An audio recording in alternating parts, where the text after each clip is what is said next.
Okay, so students, we have completed the third number method that was related to information through local correspondence, जिसको मैंने आपको बताया था कि न्यूज़पेपर्स, मैगजीन्स वगैरह इसको थॉरोली यूज करते हैं। नेक्स्ट मेथड आ रहा है that is called as information through questionnaires and schedules। अब सबसे पहले तो इसके अंदर दो वर्ड्स यूज हो रहे हैं, क्वेश्चनर और शेड्यूल्स। दोनों का थोड़ा सा मीनिंग अलग होता है और थोड़ा सा डिफरेंस इनमें है। तो पहले हम डिस्कस कर लेते हैं कि ये मेथड क्या होता है। एग्जैक्टली इसमें दो वर्ड्स आ रहे हैं, information through questionnaire and schedules. तो इसके दो सब पोर्शंस बन जाते हैं। एक बन जाता है मेल मेथड, दूसरा बनता है इन्यूमरेटर मेथड। रिमेंबर, मैं आपको कह रहा हूं कि हमारा मेथड का नेम है information through questioners and schedules. तो इसमें दो वर्ड्स हैं, एक है क्वेश्चनर, एक है शेड्यूल। तो इस हिसाब से इसके दो सब पोर्शंस बन जाते हैं। एक बन जाता है मेलिंग मेथड, दूसरा बन जाता है इन्यूमरेटर। मेलिंग मेथड में यूज होता है क्वेश्चनर, मेलिंग मेथड में यूज होता है क्वेश्चनर और इन्यूमरेटर मेथड में यूज होता है शेड्यूल। अब दोनों का मीनिंग देखिएगा, जैसा कि मैं आपको बता रहा हूं। मेलिंग मेथड में क्या होता है, एक क्वेश्चनर बनाया जाता है। क्वेश्चनर क्या है? क्वेश्चनर एक तरीके का क्वेश्चन पेपर है, सेट ऑफ क्वेश्चंस है। क्वेश्चनर का सीधा सा मतलब है set of question, set of questions. तो आप एक क्वेश्चंस का सेट तैयार करेंगे, जो इन्वेस्टिगेटर होगा वो एक सेट ऑफ क्वेश्चंस तैयार करेगा। अब ये क्वेश्चंस जो तैयार किए गए हैं उनको या तो मेल किया जाएगा या पोस्ट किया जाएगा। मैं आपको दोनों बता देता हूं, या तो नॉर्मल पोस्ट जो होती है उसके थ्रू, या फिर आपके व्हाट्सएप या जीमेल या किसी अदर ईमेल प्रोवाइडर फैसिलिटी के थ्रू वो मेल किया जाएगा। किसको? रेस्पोंडेंट को। रेस्पोंडेंट वो पर्सन है जिससे हम वो क्वेश्चन पेपर भरवाना चाहते हैं या वो इंफॉर्मेशन निकालना चाहते हैं, जिससे वो इंफॉर्मेशन हम ग्रैब करना चाहते हैं। फिर जब रेस्पोंडेंट के पास वो क्वेश्चन पेपर पहुंच गया तो उसमें साथ में इंस्ट्रक्शंस होते हैं कि इस क्वेश्चन में किस टाइप का आंसर देना है, कहाँ क्या लिखना है, और साथ कि इसको कंप्लीट करने का क्या ड्यूरेशन है, क्या इसका यूज किया जाएगा, पर्पस वगैरह, एंड वापस इसको किस तरीके से इन्वेस्टिगेटर तक पहुंचाना है। और रेस्पोंडेंट उसको फिल करके फिर से मेल या पोस्ट कर देता है टू द इन्वेस्टिगेटर, यानी वापस से इन्वेस्टिगेटर को लौटा देता है। यानी आप देखिएगा, क्वेश्चन पेपर तैयार हुआ, इन्वेस्टिगेटर ने रेस्पोंडेंट के पास भेज दिया और रेस्पोंडेंट ने उसको फिल किया और फिर से इन्वेस्टिगेटर के पास पहुंचा दिया। यानी अगर मैं बात करूं तो इसको एक्चुअली फिल करने का काम किसने किया? इसको एक्चुअली फिल करने का काम किया है रेस्पोंडेंट ने, जिससे हम इंफॉर्मेशन निकलवाना चाह रहे हैं उसी में। अब आते हैं हम इन्यूमरेटर मेथड पे। इन्यूमरेटर मेथड में क्या होता है, इन्वेस्टिगेटर जो है कुछ इन्यूमरेटर्स को अपॉइंट करेगा। मैंने आपको बताया था इन्वेस्टिगेटर वो पर्सन है जो इंफॉर्मेशन निकालना चाहता है, रेस्पोंडेंट वो पर्सन है जो रेस्पॉन्स देना चाहता है या जिससे इंफॉर्मेशन निकलवाई जाती है। और बीच में कई बार जब हमारे इन्वेस्टिगेटर और रेस्पोंडेंट के बीच में डायरेक्ट कनेक्शन नहीं हो सकता तो बीच में इन्यूमरेटर्स अपॉइंट किए जाते हैं। इन्यूमरेटर्स वो ट्रेन्ड पर्संस होते हैं जो उस इन्वेस्टिगेशन को पूरा कर सकते हैं, यानी वो रेस्पोंडेंट से कांटेक्ट करके इंफॉर्मेशन को एक्सेस करते हैं। तो हमारा इन्वेस्टिगेटर ट्रेन्ड इन्यूमरेटर्स को अपॉइंट करेगा। ट्रेन्ड होना इसलिए जरूरी है क्योंकि उनको पता होना चाहिए कि इन्वेस्टिगेशन किस पर्पस से की जा रही है, उसकी क्या बारीकियां हैं, क्या उसमें इंफॉर्मेशन चाहिए और क्या नहीं। तो ऐसे ट्रेन्ड इन्यूमरेटर्स को अपॉइंट किया जाएगा और उनके साथ वो सेट ऑफ क्वेश्चंस भेजे जाएंगे या वो सेट ऑफ क्वेश्चंस में क्वेश्चन पेपर इन्वेस्टिगेटर भेजेगा। अब वो इन्यूमरेटर आएगा, रेस्पोंडेंट से मिलेगा, रेस्पोंडेंट से क्वेश्चन पूछेगा और अल्टीमेटली खुद अपने हाथ से उस क्वेश्चन पेपर को फिल करेगा या क्वेश्चन के आंसर्स को फिल करेगा। देखिएगा बीच में आया इन्यूमरेटर, वो इन्यूमरेटर हमारे रेस्पोंडेंट से मिलेगा, रेस्पोंडेंट से मीटिंग करेगा, रेस्पोंडेंट को क्वेश्चन पूछेगा, उससे आंसर निकलवाएगा कि क्या आंसर है उसका या क्या वो इंफॉर्मेशन देना चाहता है, और फिर खुद उसे उस क्वेश्चन पेपर में भरेगा। यानी इसको भरने का एग्जैक्टली काम किसने किया? इन्यूमरेटर ने। और बस अब यहीं पर आके दोनों वर्ड्स अलग अलग हो जाते हैं। दोनों में ध्यान रखिएगा क्वेश्चन पेपर ही आएगा या सेट ऑफ क्वेश्चंस ही आएगा। मेलिंग मेथड में क्योंकि रेस्पोंडेंट उसको खुद भर रहा है तो वहां पे उस क्वेश्चन पेपर को हम क्वेश्चनेयर के नाम से ही बुलाएंगे। यानी मेलिंग मेथड के साथ हम यूज करेंगे जो क्वेश्चन पेपर आता है हमारे पास उसे हम क्वेश्चनेयर बोलेंगे, और जो क्वेश्चन पेपर इन्यूमरेटर मेथड में यूज होगा उसे हम शेड्यूल बोलेंगे। मैं आपको फिर से बता दूं, क्वेश्चनेयर और शेड्यूल दोनों ही क्वेश्चन पेपर है जिस या सेट ऑफ क्वेश्चंस हैं। फर्क इसमें इतना सा होता है कि क्वेश्चनेयर को रेस्पोंडेंट खुद भरता है, जबकि शेड्यूल को भरने का काम ट्रेंड इन्यूमरेटर करते हैं। और इससे एक फायदा ये भी है, देखिएगा क्यों शेड्यूल का यूज किया जाता है या इन्यूमरेटर मेथड का। ये वाला मेथड यानी मेलिंग मेथड जो है ये तभी सक्सेसफुल हो सकता है जब हमारे रेस्पोंडेंट लिटरेट हो और एजुकेटेड है। अब अगर हमारे जो रेस्पोंडर है जिससे हम रेस्पॉन्स निकालना चाहते हैं वो उस क्वेश्चन पेपर को समझ ही नहीं पाए या उसके अंदर क्या करना है कैसे करना है उन्हें समझ में नहीं आएगा, तो वो इंफॉर्मेशन पूरा फिलअप नहीं कर पाएगा। यानी it is only suitable for literate and educated respondent. जबकि यहां पर क्योंकि क्वेश्चन पेपर या जो शेड्यूल हमारे पास आया वो हमें सॉल्व थोड़ी करना है, हमें तो केवल आंसर देना है, तो ये लिटरेट और इलिटरेट या हम बोले एजुकेटेड और अनएजुकेटेड दोनों ही टाइप के रेस्पोंडेंट्स के लिए मैथ ठीक रहेगा। तो दोनों ही क्वेश्चन पेपर है। मेलिंग मेथड में रेस्पोंडेंट इसको खुद भरेगा इसलिए इसको क्वेश्चनर कहा जाएगा। इन्यूमरेटर मेथड में इन्वेस्टिगेटर्स की तरफ से ट्रेंड इन्यूमरेटर आएंगे, वो रेस्पोंडेंट से आंसर्स पूछेंगे, आंसर्स को फिल करेंगे और फिर से इन्वेस्टिगेटर को रिपोर्ट करेंगे। ये दोनों का मेजर फर्क होता है। अब एक बार इन दोनों मेथड्स के हम सुटेबिलिटी एंड मेरिट्स डिमेरिट्स को डिस्कस कर लेते हैं। So when we talk about the suitability and merits demerits, तो first of all mailing method में पहला suitability आता है कि ये कवर कर सकता है वाइड एरिया। कैसे?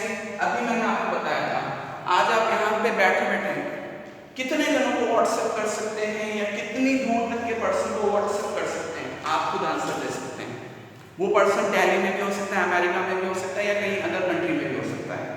आपको इवन अगर मेल भी करना है तो हजारों लाखों जनों को आप एक साथ यहीं बैठे बैठे मेल कर सकते हैं, आपका एरिया ऑफ कवरेज बहुत वाइड हो जाएगा। इवन अगर आप पोस्ट के थ्रू भी भेज रहे हैं तो पोस्टल सर्विसेज ना केवल इंडिया बल्कि फॉरेन कंट्रीज तक भी अवेलेबल है, तो वाइड एरिया कवरेज आपका हो जाएगा।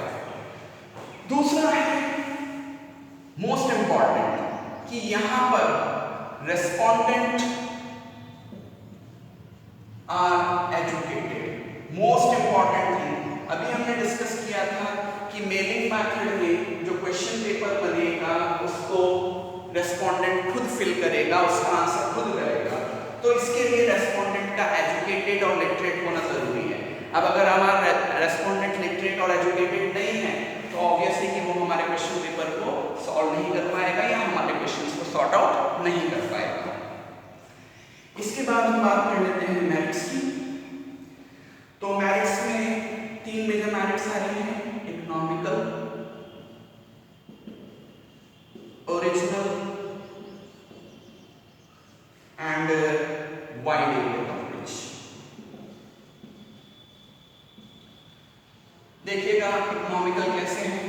आज हम जानते हैं कि अगर कोई हमें फॉर्म या कोई भी डॉक्यूमेंट व्हाट्सएप या मेल के थ्रू भेजना है तो कितना ह्यूज अमाउंट हमारा खर्च होता है। आप खुद बता सकते हैं कि किसी फॉर्म को या किसी क्वेश्चन पेपर को व्हाट्सएप या मेल के थ्रू भेजने में कितना खर्चा आता है, हम सब जानते हैं ये बहुत मिनिमम खर्चा होगा।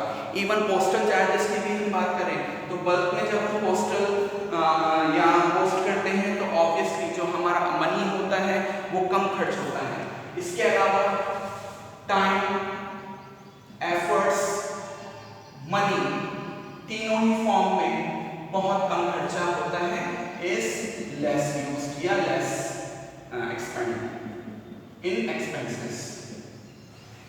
नेक्स्ट है ओरिजिनल। देखिएगा वो क्या रहा है, रेस्पोंडेंट खुद उस इंफॉर्मेशन को फिल कर रहा है, यानी कि जिससे हमने क्वेश्चन पूछा वही उस क्वेश्चन पेपर को अटेम्प्ट कर रहा है, अपनी तरफ से रिव्यू कर रहा है और अपने आंसर्स दे रहा है, तो ओरिजिनल इंफॉर्मेशन ऑब्वियसली हमें मिल पाएगी। And lastly wide area coverage, यहाँ पर हम बात करेंगे ज्योग्राफिकल एरिया की, कि ज्योग्राफिकल एरिया अभी मैंने आपको बताया कि आप यही भिलवाड़ा में बैठे हुए हैं या जहाँ पर भी आप बैठे हैं वहाँ से आसानी से व्हाट्सएप, मेल या अदर मेथड्स के थ्रू कितनी दूर तक अपने मैसेज को पहुँचा सकते हैं, अपने क्वेश्चन पेपर को पहुँचा सकते हैं, अपने क्वेश्चन को पहुँचा सकते हैं, तो इसमें large geographical area cover up हो जाएगा।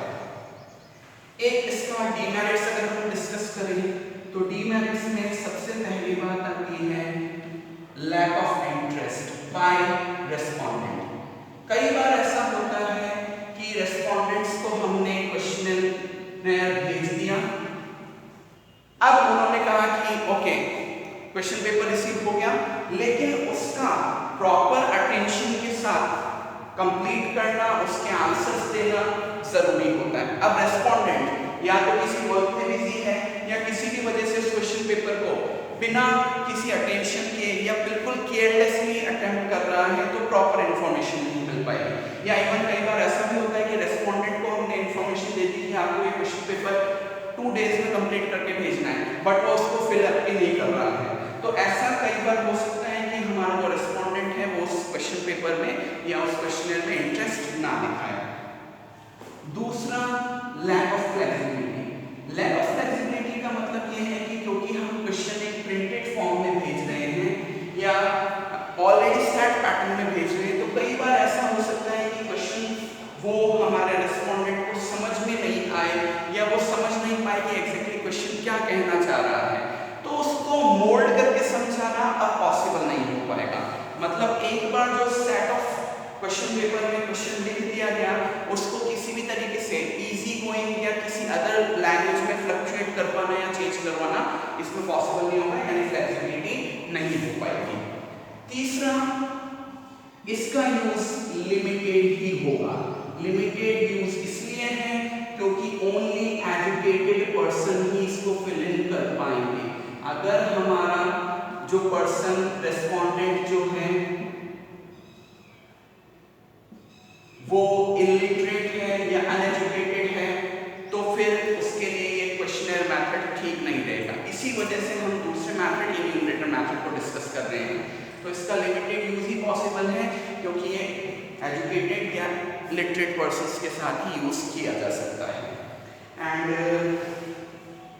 फोर्थ इज बायस। जैसे मैंने आपको बोला था बायस वर्ड हर जगह आएगा।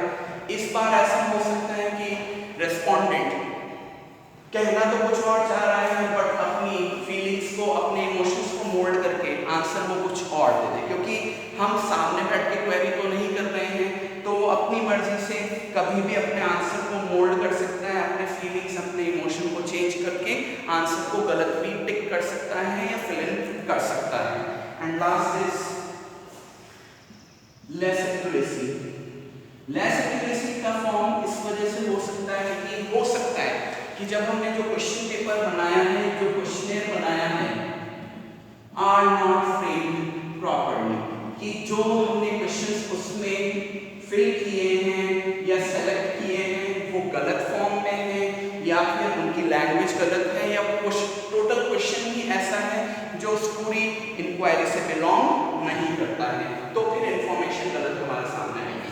तो हम मेलिंग मेथड देख चुके हैं। मेलिंग मेथड के अंदर आपके एक क्वेश्चन पेपर तैयार होगा जिसको क्वेश्चनर कहा जाएगा। ये क्वेश्चनर रेस्पोंडेंट तक बाय मेल, बाय पोस्ट या अदर किसी मैथड से पहुंचाया जाएगा और फिर रेस्पोंडेंट उसको फिल करके वापस से आपके इन्वेस्टिगेटर तक पहुंचाएंगे।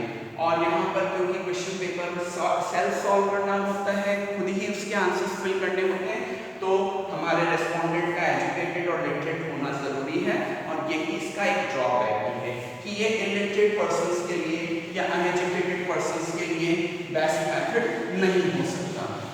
तो अभी जैसे मैंने आपको बताया कि हमारे पास दूसरा ऑप्शन है कि हम इन्यूमरेटर्स अपॉइंट करें, वो हमारे रिस्पोंडेंट तक पहुंचेंगे, उनसे क्वेश्चंस पूछेंगे और खुद ही उनके सामने उस क्वेश्चन पेपर को फिल करके वापस इन्वेस्टिगेटर तक पहुंचा देंगे। तो अब हम बात करेंगे इन्यूमरेटर मेथड के suitabilities as well as what we say merits and demerits. तो सूटेबिलिटी में हम बात करें तो that is coming out as, तो सूटेबिलिटी में सबसे पहला पॉइंट हमारे सामने आता है covers large area. Covers large area in the sense again क्योंकि हमारे इन्यूमरेटर्स सीधे जाके रेस्पोंडेंट से बात कर रहे हैं, तो ऑब्वियस है कि वो एक जगह पे सेंट्रलाइज नहीं होंगे।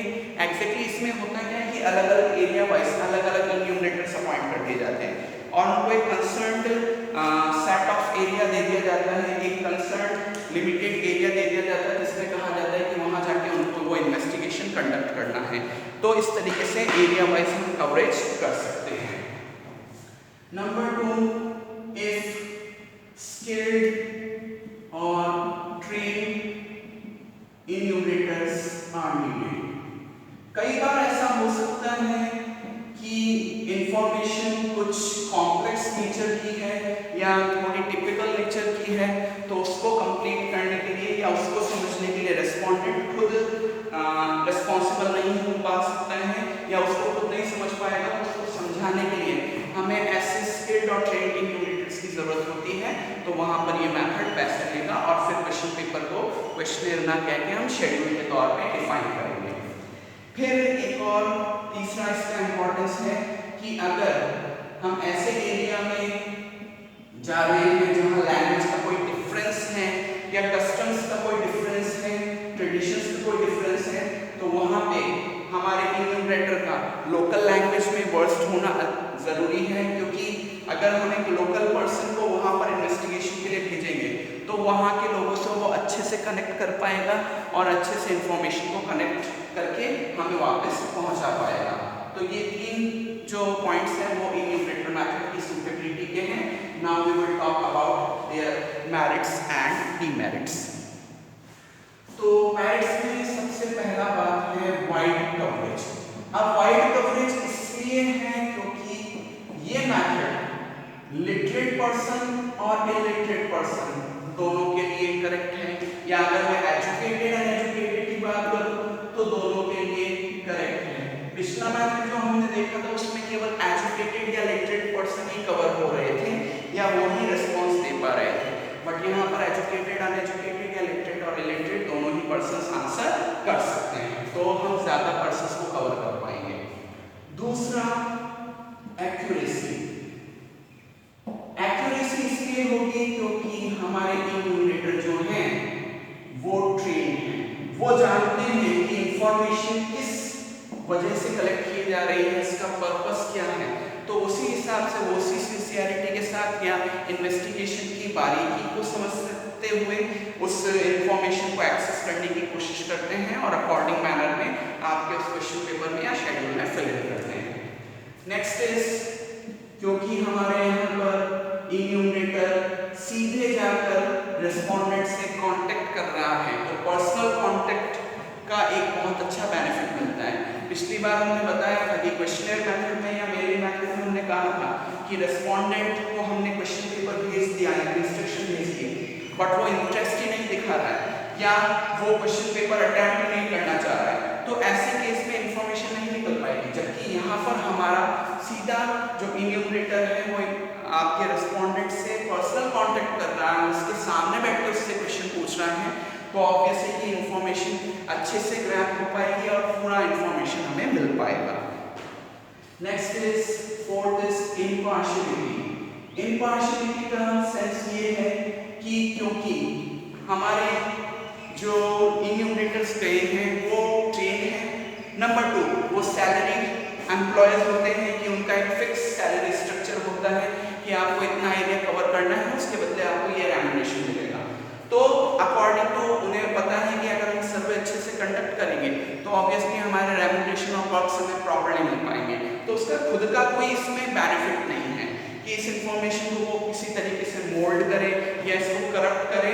तो प्योर इंफॉर्मेशन जिस वे में रेस्पोंडेंट ने दी है उसी वे में यहाँ पर हमारे पास पहुँचेगी। And finally the complete info is possible.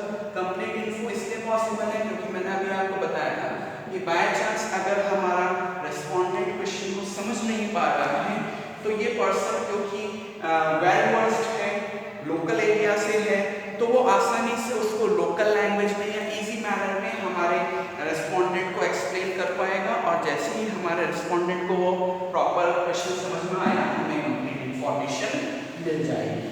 And finally, we are talking about the demerits of the same point. तो demerits में है सबसे पहला एक्सपेंसिव। ये मेथड थोड़ा एक्सपेंसिव रहेगा पिछले वाले मेथड से। क्यों?